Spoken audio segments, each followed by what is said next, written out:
Esta unidad presenta un ruido al encender el aire acondicionado.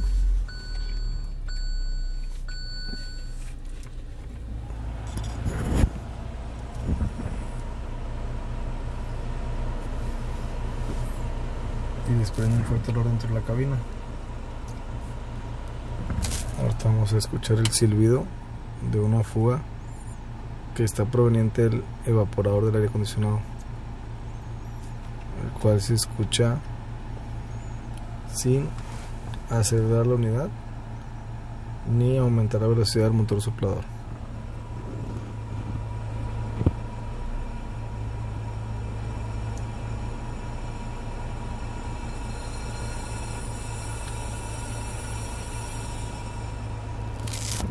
Esto es proveniente de una fuga del evaporador